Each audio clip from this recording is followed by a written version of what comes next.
This week's episode is sponsored by Logitech.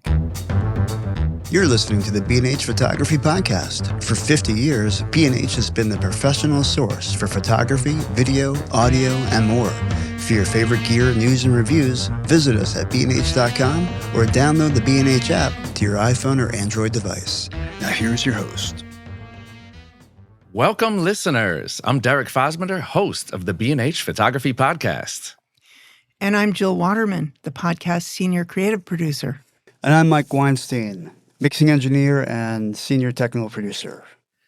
Africa is the cradle of our civilization, yet most Westerners see this massive continent from a distance and often through a scrim of largely negative headlines. It has a long history of bad PR. For more than a decade, Boston-based photographer Lou Jones has sought to challenge this misperception. In 2013, he launched an extensive documentation of individual countries across Africa, highlighting local institutions and building relationships with contacts who point Lou and his team towards what's important and unique about each nation. Africa is not monolithic, not one country as so many think. There are in fact 54, and as of today, Jones has documented a third of them for this project. Now, a bit more about today's guest. The eclectic career of Lou Jones has spanned every camera format, film type, artistic movement, and technological change, while simultaneously evolving from the commercial to the personal. Recognized by Nikon as a legend behind the lens and honored as a low-pro champion, Jones has maintained a photography studio in Boston for more than 40 years, all while traveling to over 65 foreign countries on assignment.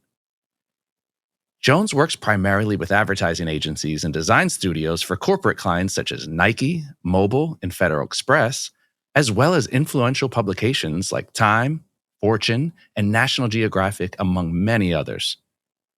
The author of more than a dozen books, Jones is also an esteemed educator and has served as a board member for organizations such as ASMP National, the Photographic Resource Center, and the Griffin Museum of Photography.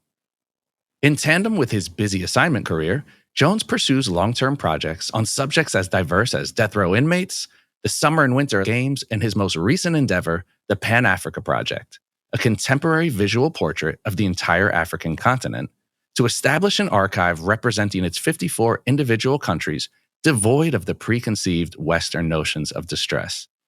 Lou Jones, welcome to the show. Thank you. I don't think I've ever had such a nice introduction ever in my career, so thank you very much.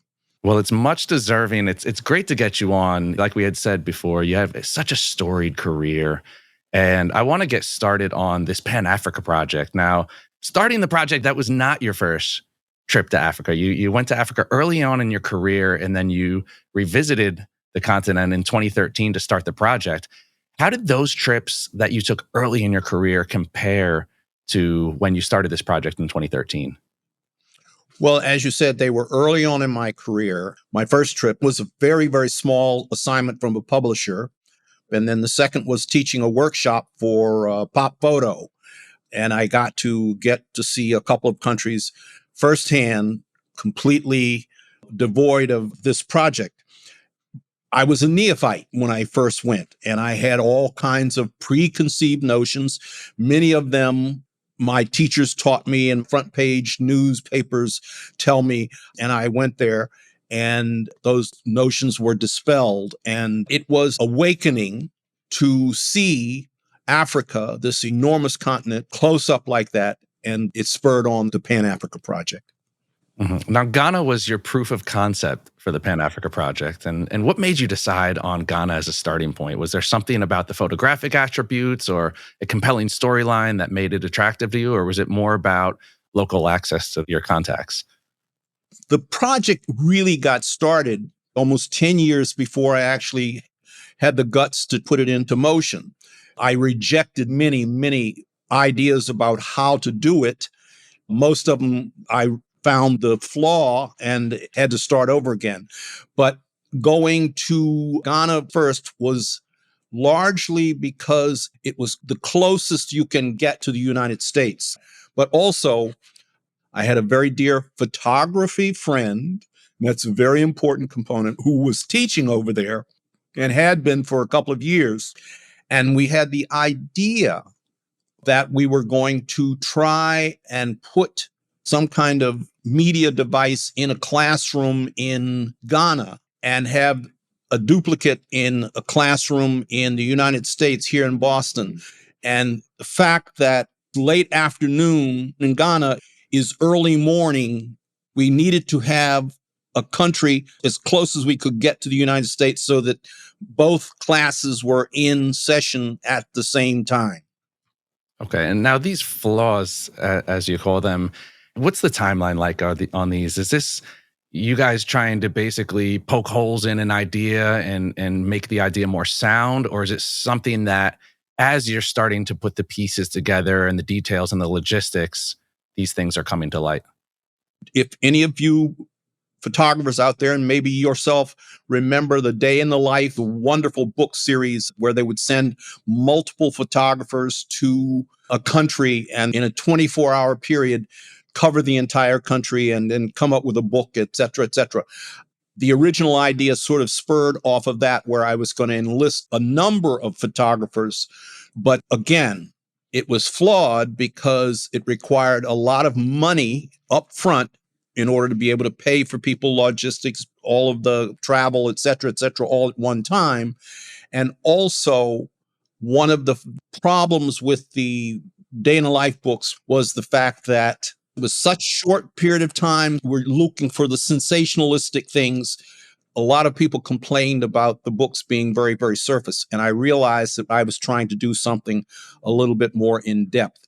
And that was just one of the flaws that we came up upon, and many of the others didn't work. And like I said, it took 10 years for me to figure out the concept that we're using now. Oh, go figure, money getting in the way of a big production and a big idea. What a novel concept. Well, I realized that, yes, I would have to go out and maybe get a grant. Those Day in the Life things were so brilliant in how they financed them. But what I did was I stretched it out. So the time frame is longitudinal rather than vertical in a short period of time.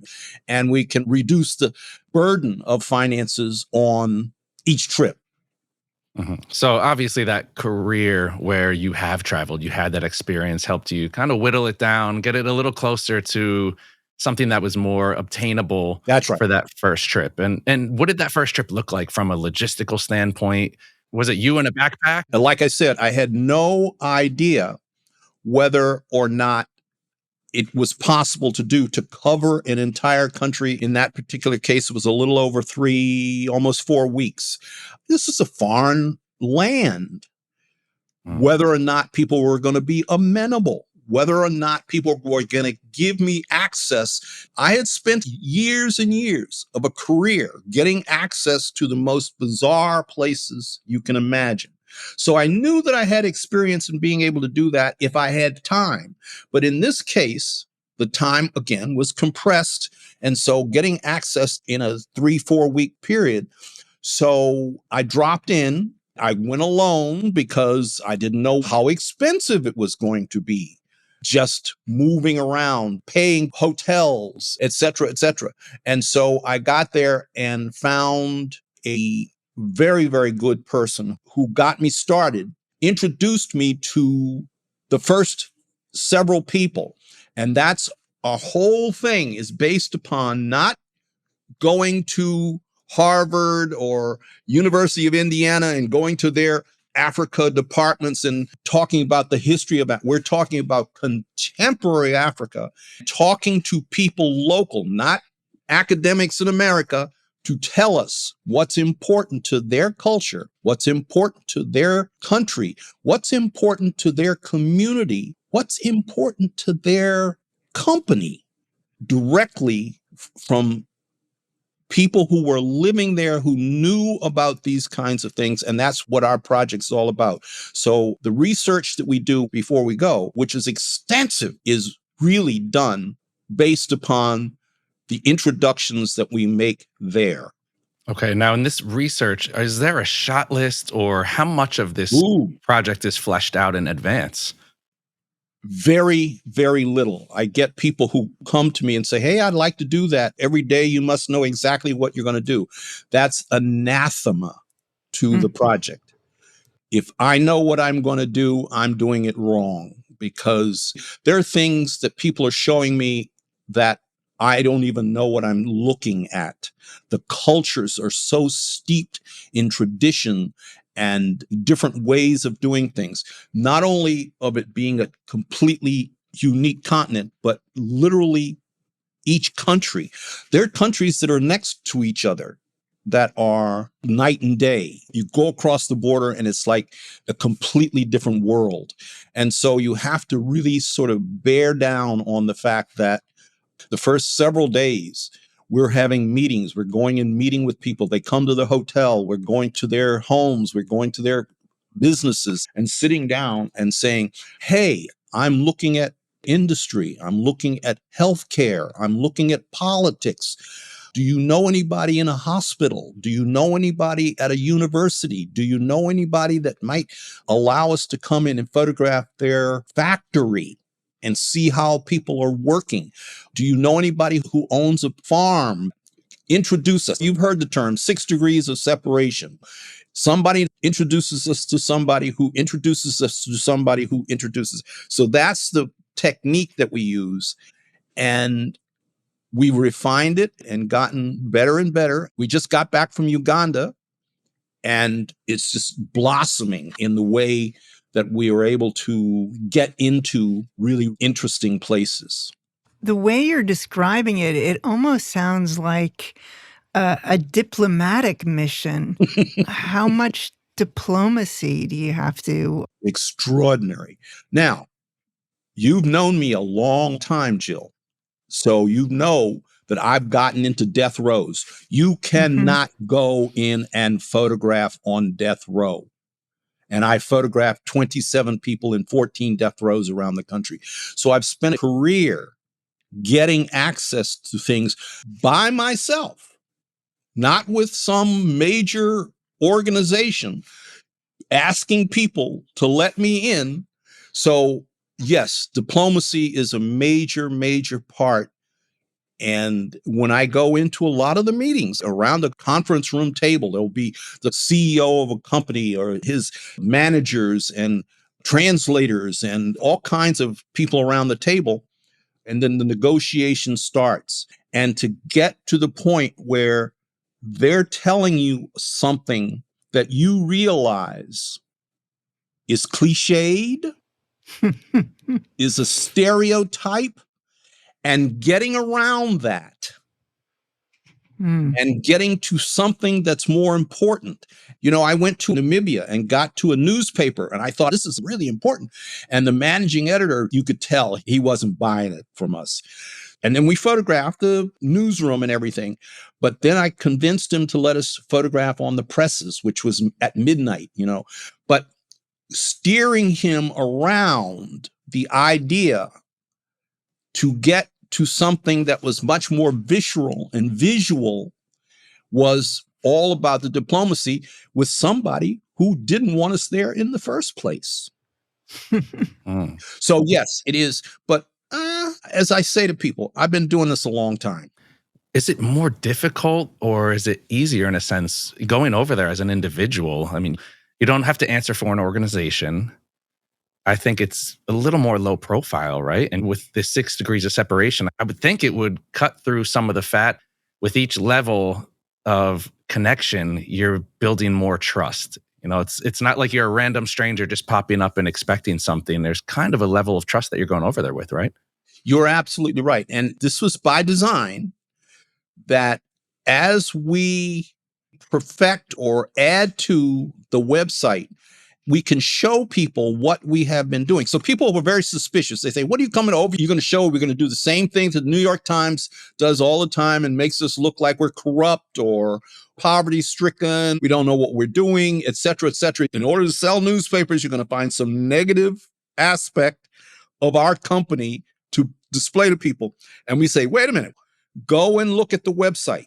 So armed with the fact that we have done this with other companies, you're absolutely right. The low profile does help a little bit, but getting in the door, you know, I used to shoot for National Geographic and Fortune magazine, and I noticed that when you went into a company in the United States and you said, I'm here for Fortune magazine, I'm to shoot your CEO, it made a difference.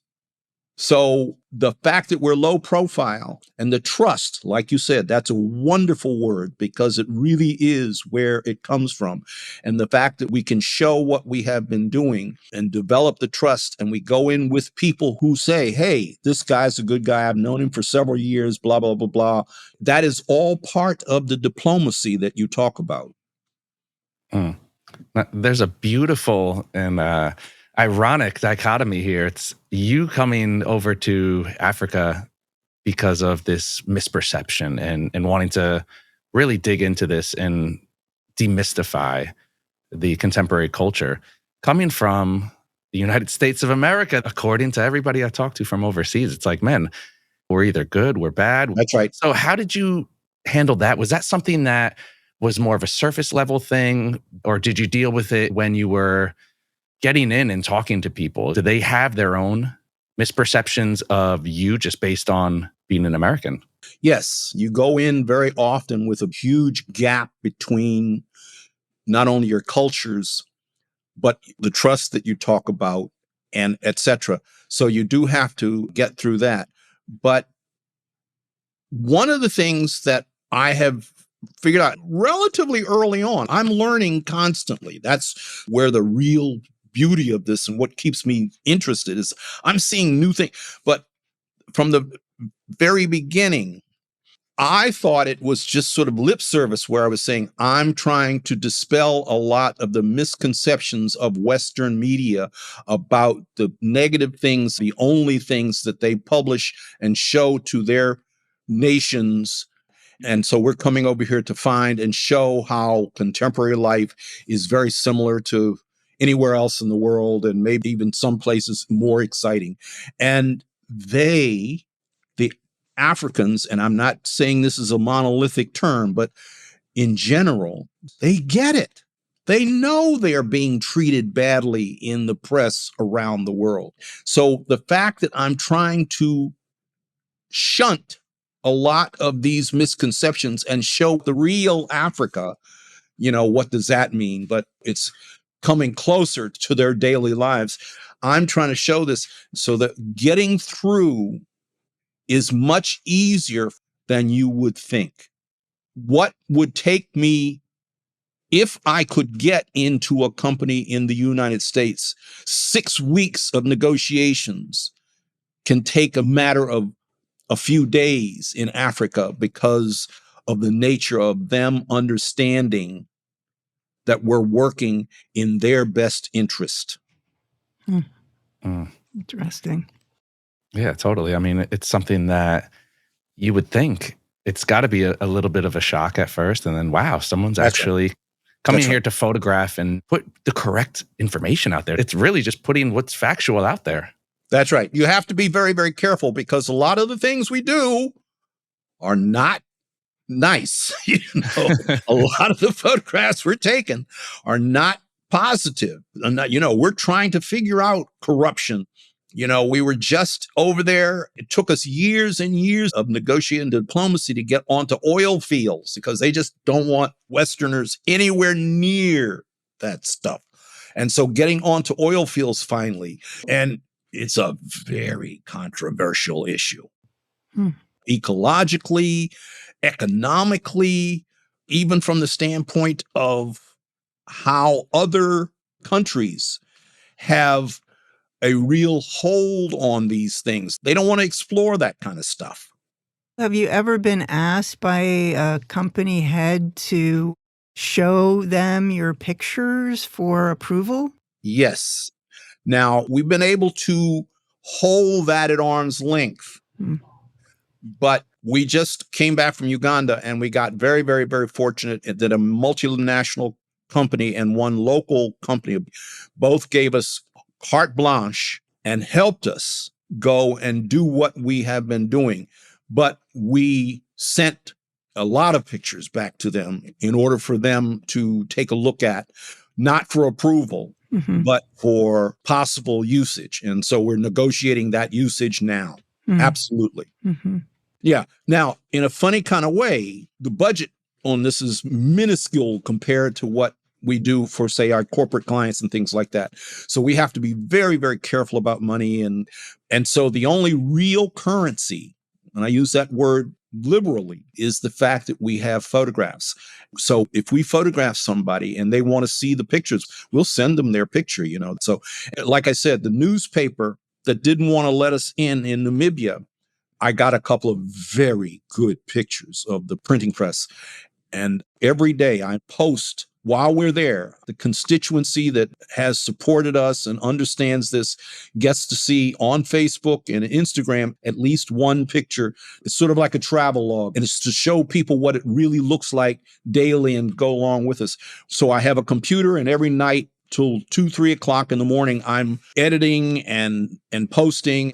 Anyway, when I looked at the pictures, and a couple of them came out very, very, very nice, I came up with the idea. This is right in the middle of Namibia. This is several years ago now, so I've been doing it ever since. But I sent the managing editor right away 2 or 3 pictures, and he loved them so much that he asked to use one of them in their 25th anniversary issue. And I realized that I really was onto something there.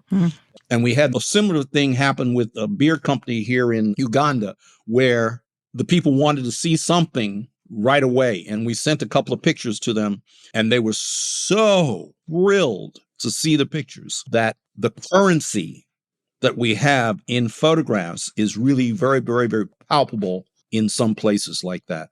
And speaking about the photos that you're taking, you know, there's this responsibility of photographers where our images are out there and they're to be judged by the viewer. And we have that That's right. great responsibility of taking a single image or a selection of images and telling a story. And the viewer might not have all the facts. There's a lot of intention that is implicit in how people see a photo. Now, That's are right. you cognizant of that when you're putting together the shots? We see all these tourism photos and these photos that do a disservice to the very thing that you're over there combating. That's right. Are you guys focusing on being super conscious over the types of images that you're taking? Or is it one of those things where the intention is good, the intention is pure, so you're a little less stringent upon the photos that you're taking? Woo.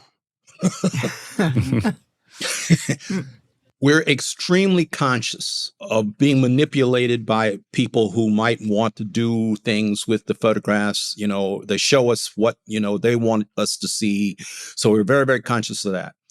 But by and large, we're trying to photograph everything we see that is interesting and that tells a different story, whether it be positive or negative.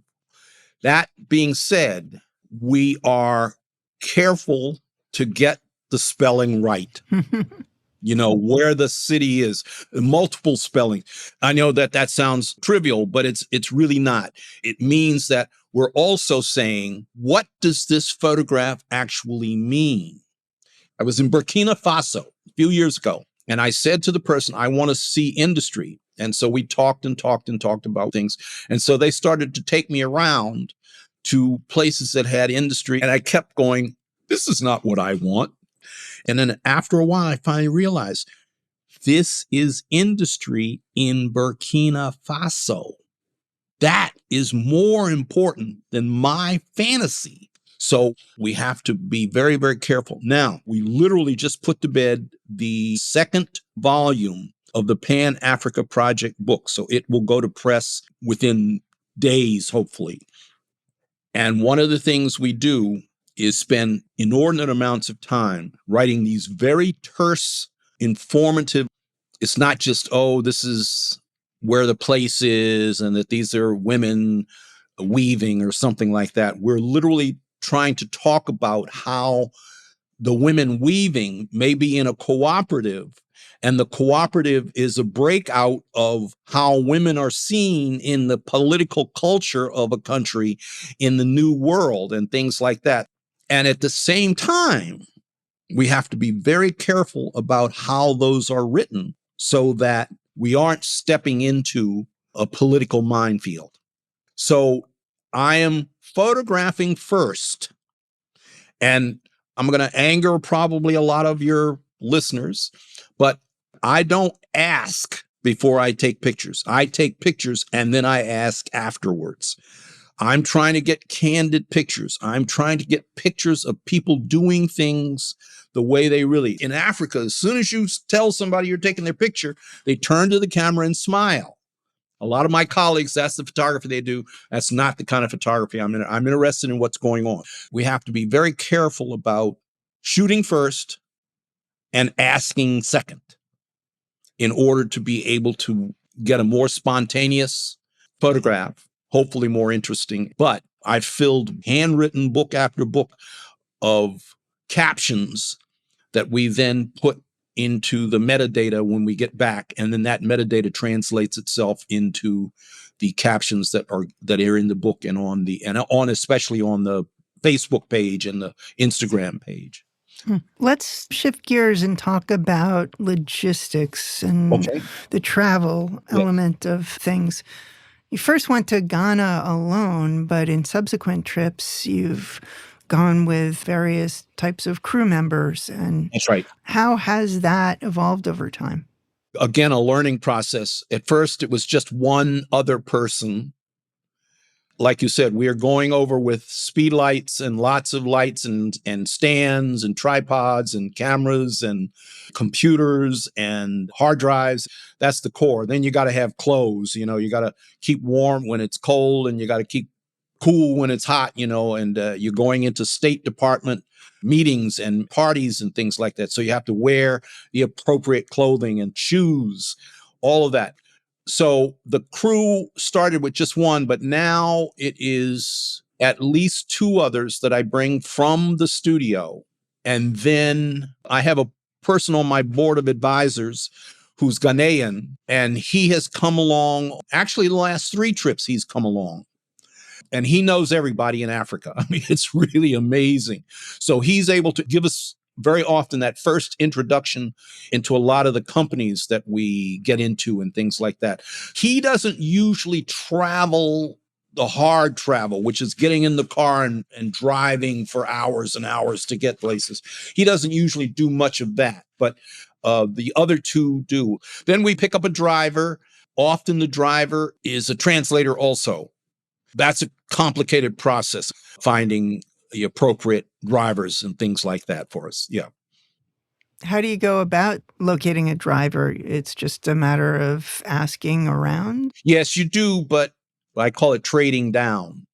We go, and maybe the first day we ask somebody that we know, or maybe even the hotel, if they have somebody. And the first day, we're testing them out, of course. That first day, they're taking us around to all the little tourist traps and how well they deal with it. And then if we say, hey, this is not our primary thing, we're interested in really behind the scenes, if they can understand that. And then also it has to do with price. So if they give us a good price, but usually we call it trading down, and we find that gives us a baseline for how much it's going to cost us. And then we find somebody who knows somebody equally as good who can give us a better price. Easily we go through a half a dozen drivers. Wow. And we're trading down, and you can get a real good bargain. Somebody says, oh, my brother, how much you pay? Oh, he can do better, and that's what we're looking for, and it's a real person who might even take us into his family, that kind of thing. So here's another little trick. Very often, those people I use in the photographs. Interesting. So, somebody that also looks good. Well, I'm not sure that I choose because they look. But yes, absolutely. Absolutely. They end up in the pictures. No casting calls and auditions. That's right. Strictly business. Now, is there anything that in your travels, obviously you've gained a lot of street smarts being overseas and stuff that the regular average tourist is not going to be hip to. Is there anything that you've come across that you kind of have to keep your guard up a little bit, even with having a trusted circle of people you're working with? Is there any situations that you've experienced as far as being safe, not getting extorted, or people just taking advantage of you in any way? That's a hard question because you do constantly have to have your guard up. you stand out as a tourist, you're not from around here, are you, son? That kind of thing.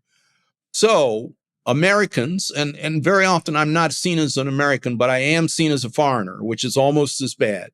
That means that I'm a target for the random beggar, the person who wants to take you around. He wants to be your guide. You're a target for that. One of the things I talk about, dress. Americans go over there and they've got University of Indiana T-shirts they're wearing. And to me, that's anathema. I wrote a book on travel and photography several years ago. And I say, I wear no logos. So there's no Gucci, no Lacoste, none of that stuff. It's not like you're ever going to not be noticed. It's the fact that they don't know where you come from. That's what I'm trying to get to. And then, like you say, everybody's trying to touch you. Now, everybody wants to sell you an apple, and you just have to be very careful about that. And also, you have to know how to bribe your way out of things too. That's a big thing. And it's not something we learn here very easily unless you're in that kind of society. We get arrested all the time. Cops hassle us all the time. And I would say 80% of the time, they just want to be bought off. Wow. So it's kind of like walking through New York with a big green B&H bag. That's right. Got to keep your head on a swivel. That's right. I mean, hey, I'm walking around with enough money around my neck. That's it. Yeah. Pay for their entire years. How much are you carrying around, Lou? What is it? Let's talk now. Not your first trip over there. Now, what's the gear looking like? Oh, if I'm doing just street shooting, which is the most vulnerable that you can be, I've got a camera bag over my shoulder and I've got 2 bodies. I've probably got 3 or 4 lenses in there. What are you shooting with these days? Nikons. Still shooting Nikon. Mirrorless or? We haven't graduated to mirrorless yet. I know that sounds horrible, but I've got enough Nikon equipment over the 50 years I've been in business to start my own company. I'm still using lenses that I bought a dozen years ago for the Olympics, the 600 millimeter lenses, the 500 millimeter lenses. I'm still using those on the cameras, even though I'm using, the latest of the SLRs, the A50s and things like that. I'm still using that. Wow. All of those lenses still work well. And we're shooting video with it, etc.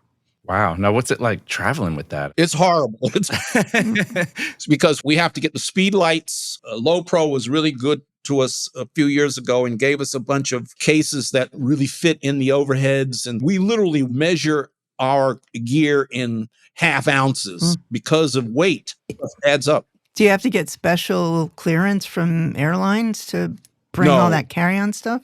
No, we fulfill their requirements. They have weight limits. We're always under the weight limits. How many carry-on bags can you take? I have one and my tech assistant has one. Just the lighting gear and then the tripods and stands and umbrellas and light boxes and all of that stuff goes underneath. We're compact. We probably travel with 6 to 8 Speedlights, filters, and all the little clamps and all of that stuff. So tell us more about the Speedlights. Speedlights just changed my entire life. I can light an airplane factory with Speedlights. We can go into someone's little teeny tiny. The worst place I went in was this painter. He had this little hovel of a place. We could barely get around, but you could put a little Speedlight just off to the side and light him. And I lit a cockpit of an airplane with the pilot in it and a softbox with a Speedlight, tucked it just behind my shoulder. They're amazing. I mean, you are the master of the Speedlight.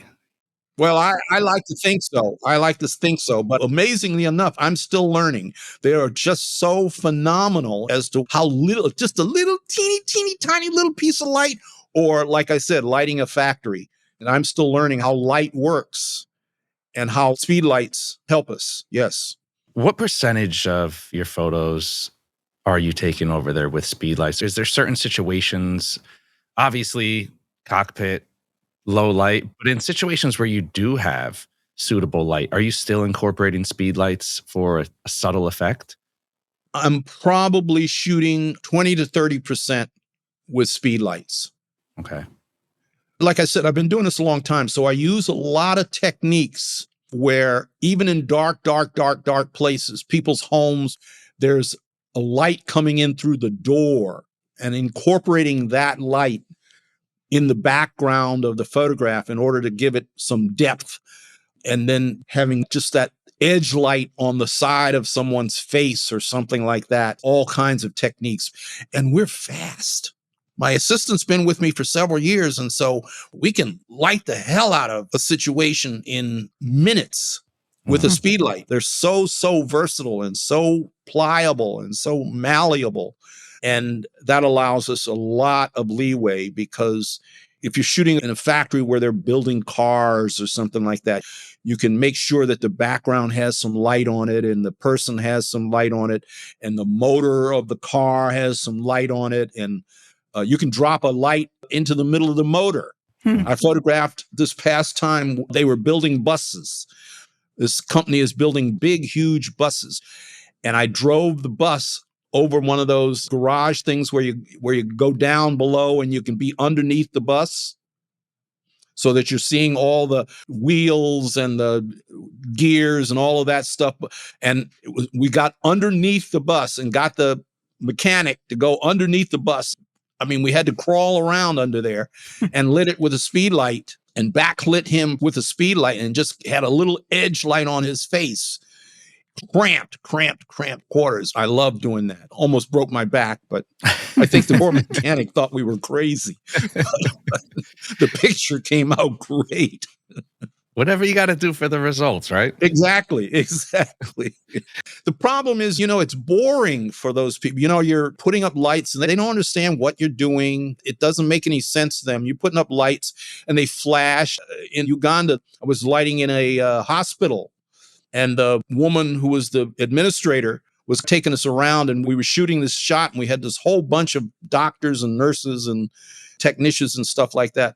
And we had 3 or 4 lights going off, and she was just flabbergasted. She says, "How are you making those lights flash? Because there's no wires anymore."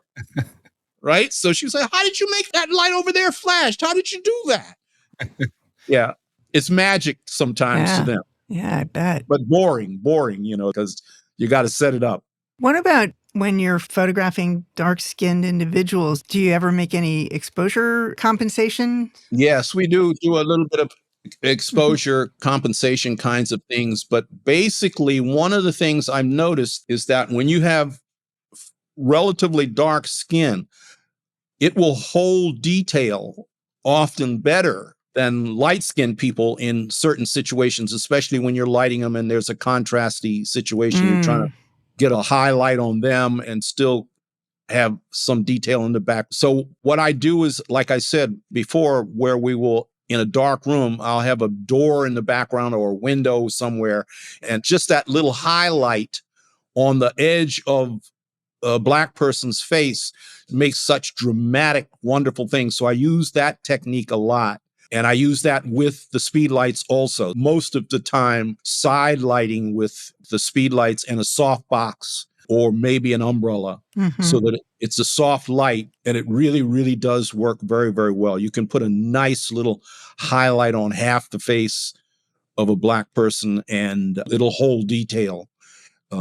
It's tricky. And one of the things when I do group shots, and this doesn't happen very often, but every now and then, I will put the darkest person closest to the speedlight, and the lightest person is the farthest away. And it works like a charm. It really does work well. Good tip. Yeah, that is a good tip. I'm always the one that's blown out. So Yes, exactly. The technical aspect, it's the little details. And this is where the know-how comes through and the experience. That's right. Now, I'm interested. Photography is a bridge for so many things. We've all seen it. The camera is a conversation starter. Yes. And people get so intrigued by that. And it's kind of a nice bridge into what you're doing there. And I'm curious to know if your experiences of photographing in Africa have either changed or enhanced your approach to cultural sensitivity when you're documenting in these unfamiliar environments? Well, the camera at this juncture in my career is almost just an extension of my arm.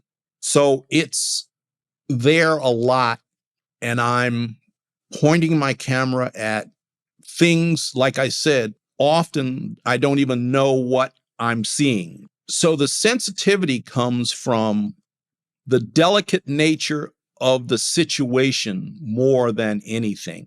I'm already a total jerk by the fact that I'm sticking a camera in people's face. That's something that for the 50 years I've been in business, I've had to get more and more used to all the time. It is, as I say to myself and I say to my students, your responsibility to get the picture. If you're a photographer, you have a responsibility to get the picture. How you get that picture then becomes a pas de deux to you and your subject, and how sensitive you need to be. And there's lots and lots of photographers that have absolutely no sensitivity at all. I'm just amazed at how crude my profession is in so many situations. But I'm thinking that when you are looking at another culture, and even if what they are doing is totally alien to you, how close you can get and how you get close are things that are part of that sensitivity. In Morocco, a guy was taking me around, got us into a hospital. We photographed operations, we photographed oncology, the whole thing. I was just amazed. We got great photographs. But the guy who was taking us around was seeing me work. We finally got into the back and we're talking to the main administrator at the hospital, a woman. It was really wonderful. And they had given us such great access, but it was very, very, very sensitive stuff. And the woman was like, "What are you doing? This is very sensitive. We have to be very, very careful about privacy and all." I said, I do ask permission to be able to photograph people who are in the hospital like that. Anyway, he turned to her and he said, sotto voce, "No, you don't have to worry. Lou has a very light touch." And I have loved that and used it ever since. What a compliment. Isn't it? Yeah. Derek, maybe it's a good time to take a break. Yes, definitely, Joe. I think this is a great time to take a short break. So let's stand up, stretch, shake it out. If you're already standing, have a seat, relax. And when we come back, we'll continue our conversation with Lou Jones about his fascinating Pan-Africa project. The Logitech Mevo Core is a live streaming camera that captures up to 4K video at 30 frames per second with high-quality audio. Wirelessly connect multiple Mevo cameras and stream directly to your favorite platform with the Mevo Multicam app. With a compact design and up to 6 hours of battery life, you can create anywhere. Head on over to bnh.com for more information about the Logitech Mevo Core or use the link in our podcast show notes. And we're back. We're here talking with Lou Jones about his Pan-Africa project. Now, Lou, I want to dive back into when the boots are on the ground, when you're over there in Africa, what does each trip look like as far as the length of time you're over there? Are you just hitting one country at a time? Can you take us a little bit through that process? Absolutely. It has evolved, but from the very beginning, we do one country at a time. Several years ago, we did do one situation where we went to Swaziland, now Eswatini. They changed the name since we've been there, which is landlocked by South Africa, and another country, Lesotho, which is also landlocked by South Africa. They are maybe 500 miles from each other. We did both of those countries in the normal period of time because they're both very small and they're very close to each other. Probably won't ever do that again. We go one country. The last several we stay for at least 5 weeks. We were doing 4 weeks, but we found that if you had to get permission to get places like shipping docks and things like that, which are very, very municipal, they can take a while. So we were getting those permissions coming in after 3, 4 weeks. And then we were getting ready to leave. So we extended it to 5. And I noticed that my assistants start to get really googly about 3.5 weeks. So I would like to stay a little longer, but it's expensive. How many hours are you putting in during an average day? We work constantly. If we're not driving, we're shooting. If we're not shooting, we're meeting with people in order to get permission to do the shooting. So we're constantly moving, and it really does take a toll. Is the itinerary the same for each country? Oh, no, not even close.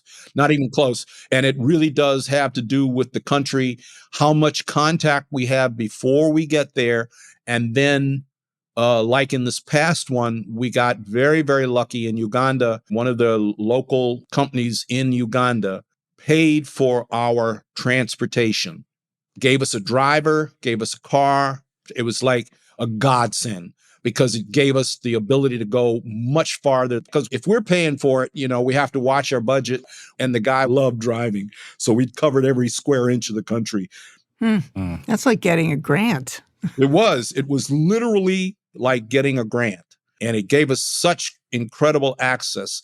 And not only that, but he, combined with a number of other people, really knew the country very, very, very well, because the company has offices all over the place. And so he knew everybody around, and he'd been there. We went and saw the gorillas.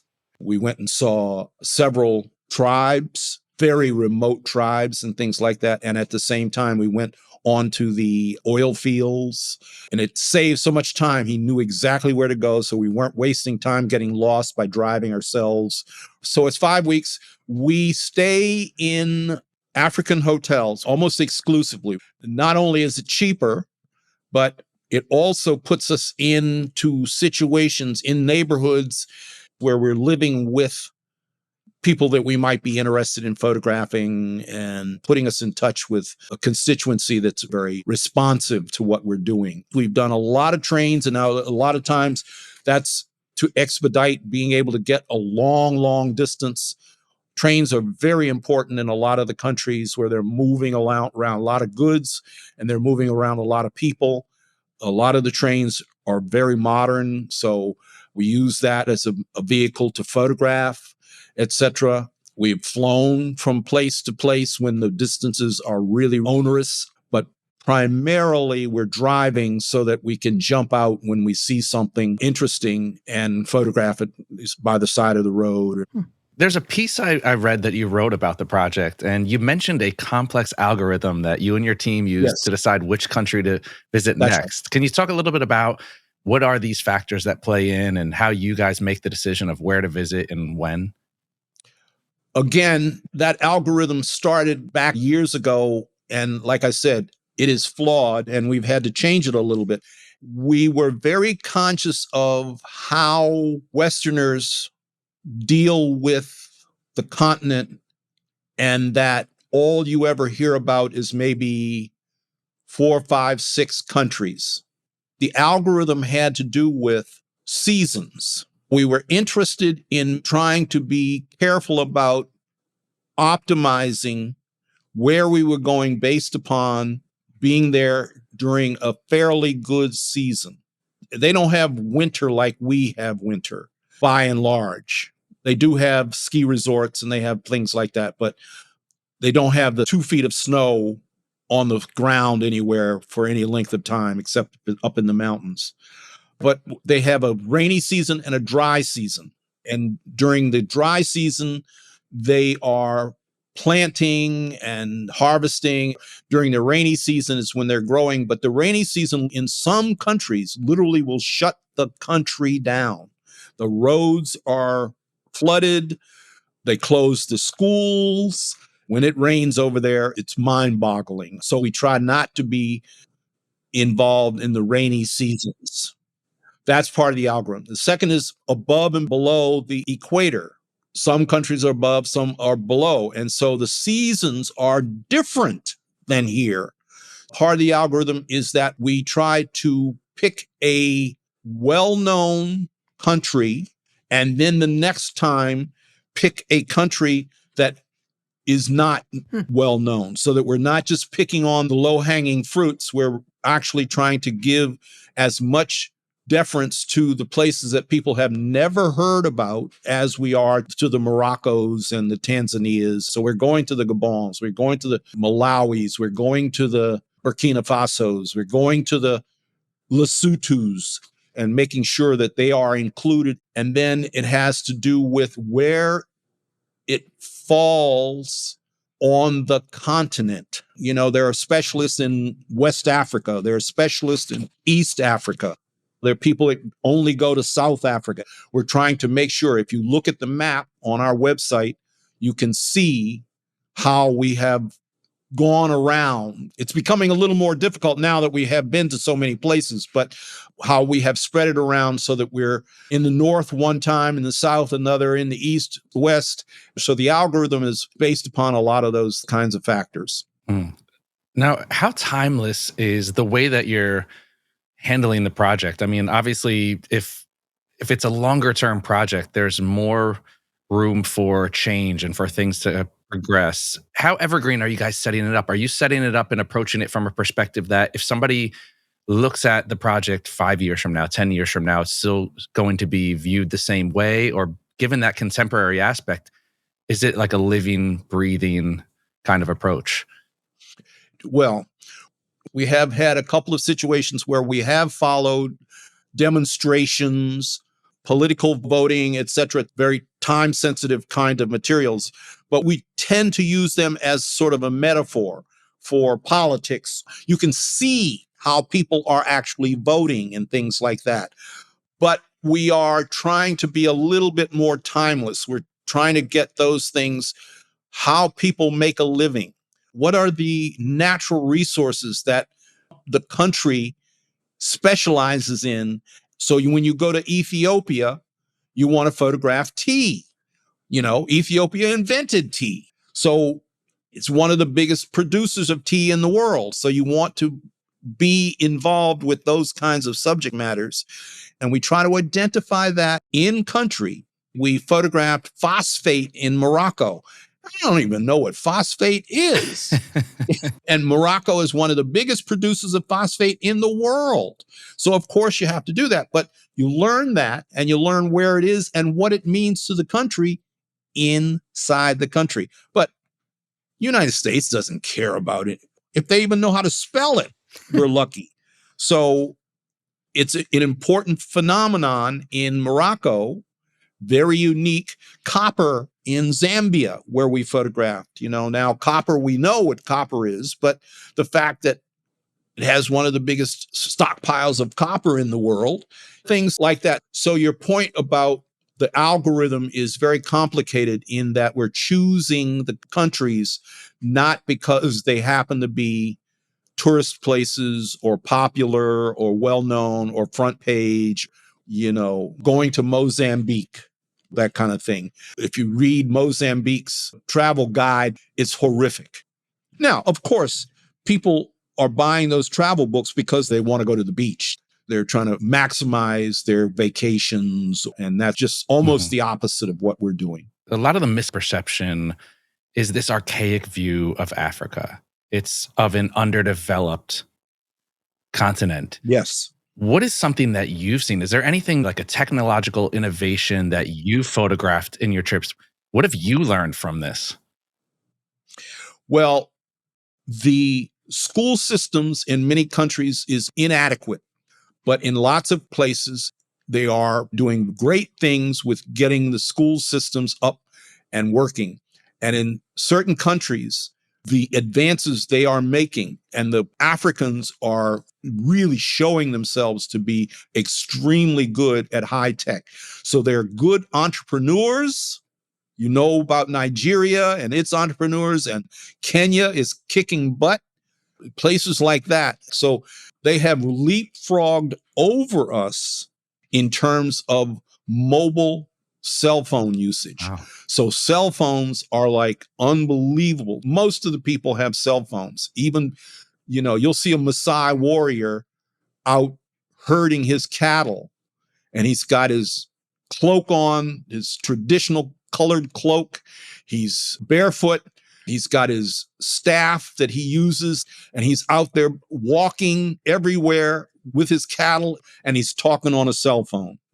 You can take a mobile cell phone and you can buy a car on your cell phone. You can pay the salaries of all your employees.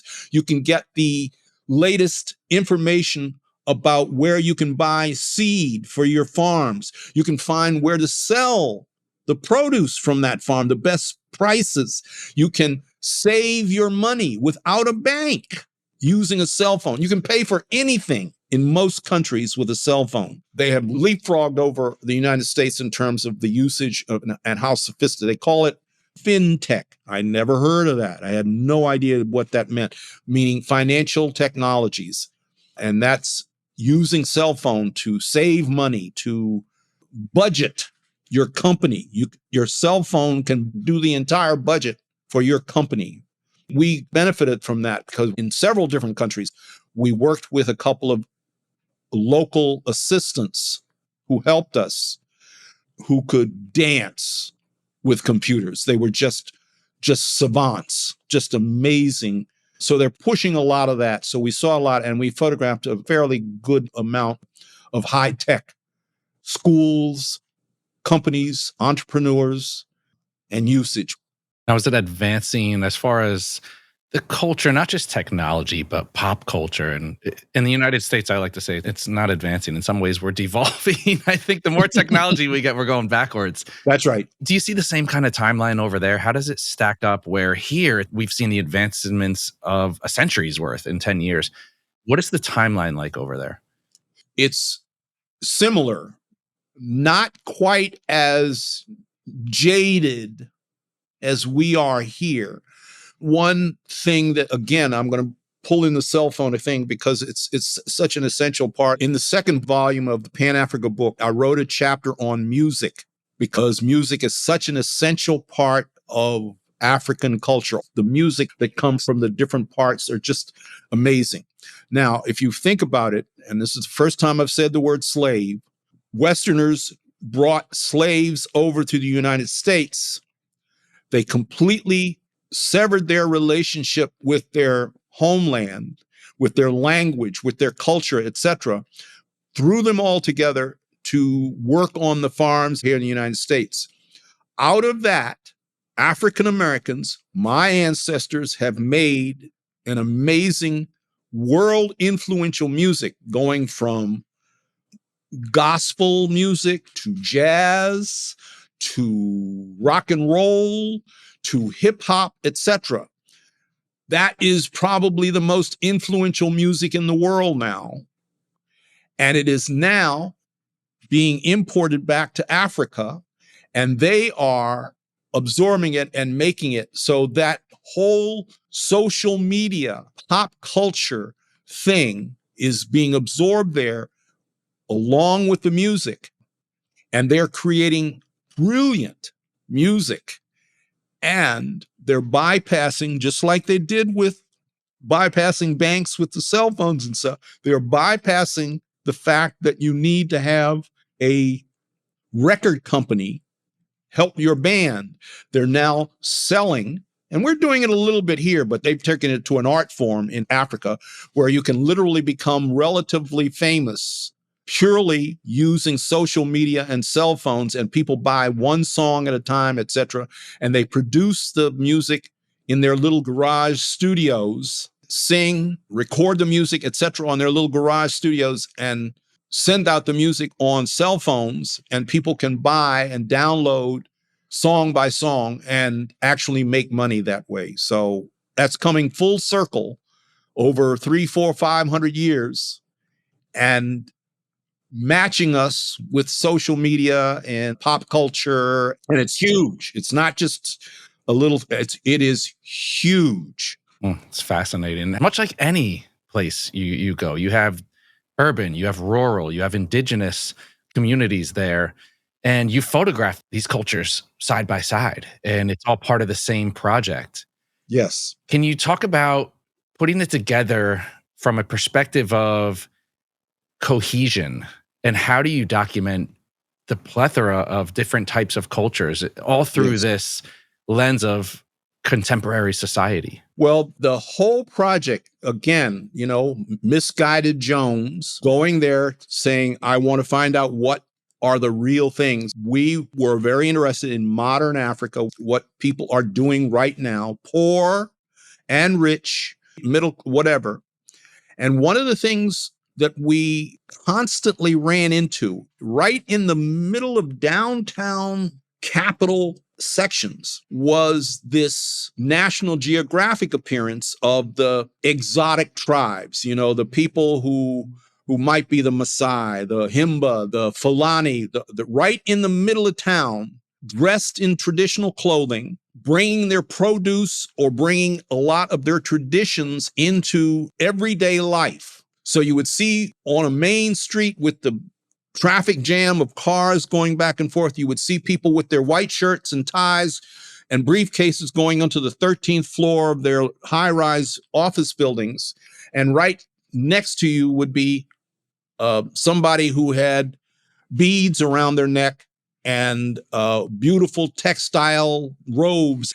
And this was a tremendous dichotomy because I thought that very often the National Geographics were going way out into the rural areas. But in fact, these things are interrelated, not only in the fact of tradition, and this is where their foundations and cultures come from. Now, it is very complicated because a lot of the societies since independence have tried to dissuade these groups from continuing with these traditional ways. So they're under a lot of pressure to become mainstream, to become everyday contemporary life. Now, unfortunately, also the pressure on them from the Western part, not just Africa, is that we see it as exotic. So we get on our little trips and we go and we see the Maasai jumping up and down and singing to us and things like that. And we say, oh, that's Africa. But in point of fact, those people who are continuing these traditional cultural ways, we're calling them primitive. And we're saying, they're doing the same things they've been doing for hundreds of years. That's primitive. That's poor. In point of fact, a lot of these people, they are trying to maintain these traditional ways, these old ways. And a few countries have seen the efficacy and are trying to help them. But a lot of them are pushing the traditional people off their lands, trying to make it very, very difficult, trying to tax them without ways in which to tax them justifiably, like we are doing with our native populations here in this country hundreds of years ago. All the country lines in Africa, all of them were set up by Europeans to divide up the resources. You take the gold, we'll take the copper. You take the diamonds, we'll take the millet. All of those lines are artificial. They have nothing to do with traditional ways. We erased all those lines and we have added back indigenous populations, the ethnic groups of people, the Maasai, the Himba, the Pokot, and we've put where they are today and how they overlap. If you go onto the website, there is a map of the continent and it shows where we have been. And then you can click on different countries and you can actually go and see an entire chapter on just that country. But also we have a second map that we call the ethnographic map, where we've erased all the country lines. And then you can click on that and actually go and see what they look like in today's traditional ways and things like that. So you talk about how do we integrate this? Well, you can walk around downtown Windhoek, which is Namibia's capital, and see people completely naked selling their wares right next to people walking around with their kids and going to their offices and driving their cars, et cetera, et cetera. So these comparisons are sometimes easy and sometimes not so. I'm actually writing a chapter for the third book. I'm starting to write the third book already to keep ahead of everything. And I'm writing on ethnic groups and trying to decipher this very complicated situation, the way I see it, and I'm trying to figure out how to write this, the way I see it is that it's almost two parallel worlds. It's the traditional people who are maintaining the traditional ways of life, the agrarian, the pastoralist, without electricity, living in the same kind of domiciles without water, and the people who are in the towns, just like downtown Cleveland. And so there's two parallel worlds moving in sync. And we're trying to make photographs of that exact situation. Wow. Wow. See how complicated this gets? So in addition to these images being used in your own publications, where else are these images landing? We got a wonderful company a couple of years ago, a big institution down in Washington, D.C., came to us and said they needed healthcare photographs, only healthcare photographs, and specifically women, pediatric maternal situations. So we were able to give them lots of photographs from different countries about healthcare, both on the highest level of technology down to these little clinics that they have under trees in the villages and things like that. Now, when you are approached by people looking to use images like that, it begs the question of, do you get releases, model releases? Woo! No. Until this last company that helped us, as I said, wanted releases. So we got releases in Uganda. One of the things I made as a rule that I would not chase releases like I have been doing for the last 40, 50 years, because it really changes the way you photograph. It changes that dynamic between you and the person. We had to do it in Uganda for the client, but after the fact, are you able to maintain connections? we do. It's amazing. You get somebody who you photograph literally on a side of a mountain, and I give them my card and I say, hey, email me, remind me of this situation, and I'll send you your photograph. We spend a lot of time trying to maintain those kinds of connections. You know, we're asking them a lot. If you think about it, just to take somebody's picture halfway around the world is often asking an awful lot of somebody. And it goes all the way back to that issue about sensitivity. We're trying to be sensitive to what we are to them. So we try to make sure that if they follow up, we get back to them. It's a full-time job. It is. Yeah. Beyond that. Yeah. So you mentioned that in the most recent trip, you were partially funded by this company that gave you a driver and allowed you to travel around the country. But before that, at some point, you started raising money through Kickstarter campaigns. Yes. Can you talk about that a little? We've done 3 crowdfunding campaigns. The first 2 were Kickstarters, and the last one was Indiegogo. It's how we survive. I mean, I can't afford this. Commercial work, it just goes so far, and I'm carrying, assistance and travel and all of that stuff. So we've done these campaigns. Now, they were also intended and have been successful in producing the first book. So the first book was paid for before it was published. So we raised enough money not only to go on a trip that would be included in the books, but also to pay for the design and publishing of the book, if that makes sense. So I think our campaign is a little unique in that people were trusting us enough to come up with a book. And here we're going for the second one before it was even photographed, if you think about it that way. So they weren't buying the book by looking online or whatever it is. They were buying the book and we're saying, okay, you're going to pay for us to go there and to publish this book. So we've done, like I said, 3 successful crowdfunding campaigns. And that's how we've paid for a lot of what we've done so far. They're very hard to do, but we raised a goodly amount of money. What was the difference between the Kickstarters and the Indiegogo? How did they compare? So Kickstarter won't give you any money unless you make your goal. Right, right. And so you're nervous for the whole time. You're just chewing your fingernails the whole time until you make your goal. And my feeling is that there is a certain exhaustion factor.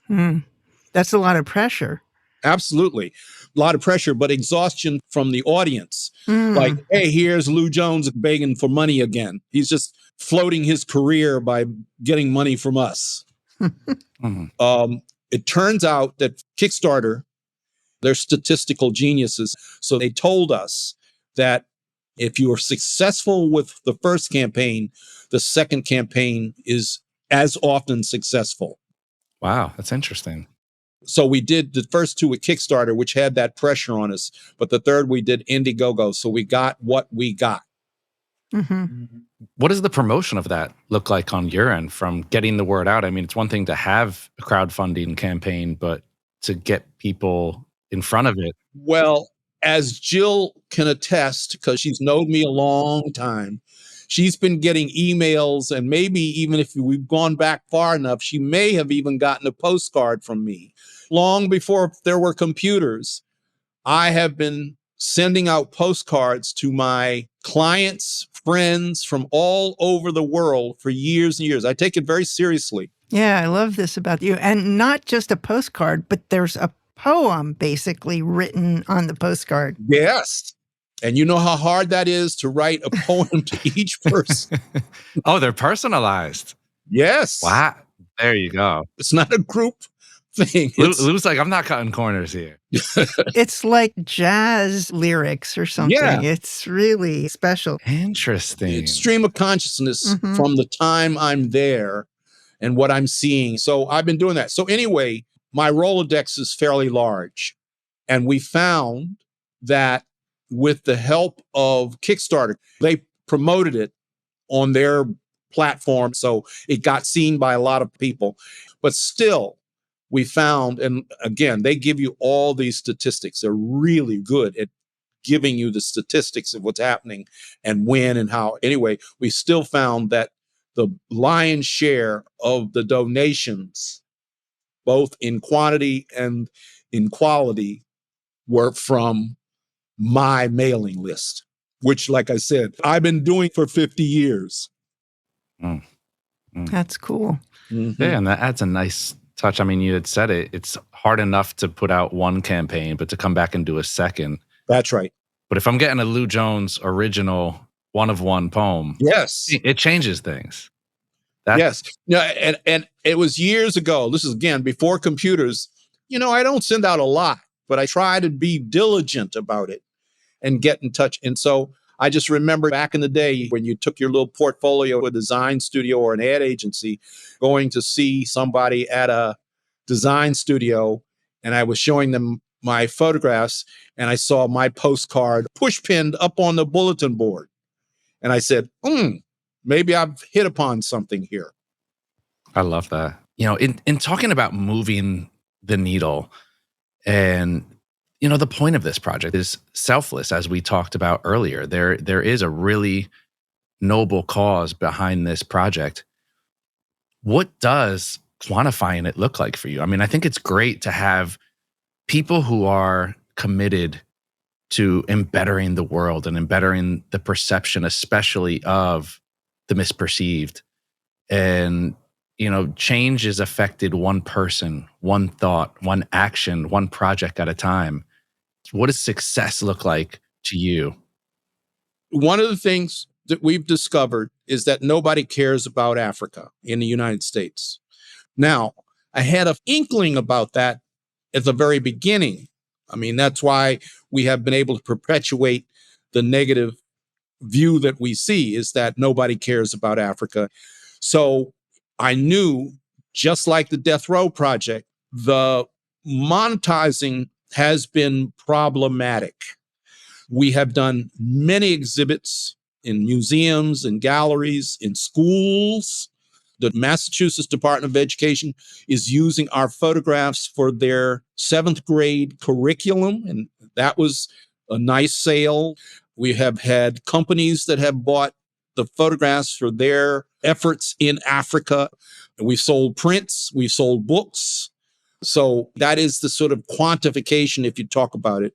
But primarily it's the articles and this kind of thing where you're allowing me to talk about Africa on a podcast. I do lots of lectures about it. I even taught during COVID a couple of college level courses in Africa using my photographs. So it gets out, but I am not satisfied by any stretch of the imagination. Like I said, nobody cares about Africa. So even people that might be interested for a little while, then they'll go off and look at TikTok or follow the Kardashians far more than they'll pay any attention to us. So where do you go from here? What's the next step? Do you have it mapped out? Yes and no. I mean, we're literally starting work on the next country. We don't know what it's going to be. I was hoping that the company that helped us in Uganda would help us with the next one, but we've been back and forth and we haven't gotten anywhere. But anyway, we're getting ready to figure out where the next country is and trying to, like I said, to get money from sources like grants. And so we're writing grants. That's become a big part of our commitment right now. The paperwork, the business side of things. Now, what about the people who you are photographing in Africa? What has been the biggest impact to them from this project? Do you stay in touch with people and see the impact? The impact is hard to measure. We stay in touch with lots and lots of people, yes, but we just did a huge deposit of photographs for a school for young women in Uganda, and they're learning skills. They're learning sewing and weaving and hairdressing.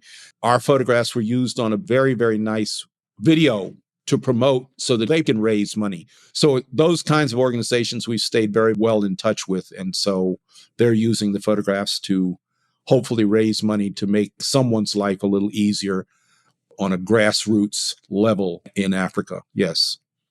That's outstanding. I mean, it's beautiful work, but more importantly, it's impactful and important work. When people like that can use, that really makes us happy. But we need to get to bigger and bigger companies. Well, Lou, it's such a pleasure to have you on and talking about this project. And we would love to hear back from you in the future and see how things are going. You said absolutely. Book 3 is in the works, and that's right. That's right. How many more? I mean, is there an end or an end goal? Not really. The third book, like I said, we are working on now, and we've got enough countries past that to do a fourth.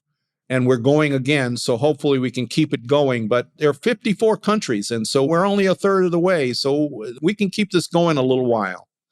There we go. And where can our listeners stay up to date on what you're doing?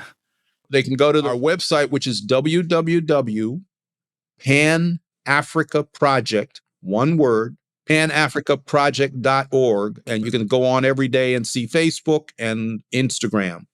Yeah, it's a very extensive website, and it's going to be in our show notes. So. Exactly. It's very extensive. We're working on that constantly. One of the biggest things is that I have somebody who just does metadata. That's how big this is that all they do is just, like I said, get the correct spelling. This tribe is spelled 2 or 3 different ways. I'm yelling at everybody to make sure they get the places that these pictures are taken, et cetera, et cetera. Like you said, it's an extensive website. Well, Lou, I want to thank you again. This really is an outstanding project. Thank you for doing this. This is wonderful. No, this is great. I know our listeners appreciate it as well. And I want to thank all of you listeners for joining us today. If you are a fan of the show, but are not yet a subscriber, head on over to Apple Podcasts, Spotify, B&H's YouTube channel, or wherever you get your podcasts and click subscribe. You can also find us on the B&H Explorer blog, where we post photos from our guests along with our show notes. And please join us on Facebook at the B&H Photography Podcast group, where you can share your favorite photos and comment about the show. I'm your host, Derek Fosbender. Jill Waterman is our creative producer. Episodes are recorded, mixed, and edited by technical producer Mike Weinstein, and our executive producer is Richard Stevens. On behalf of us all, thank you so much for tuning in today.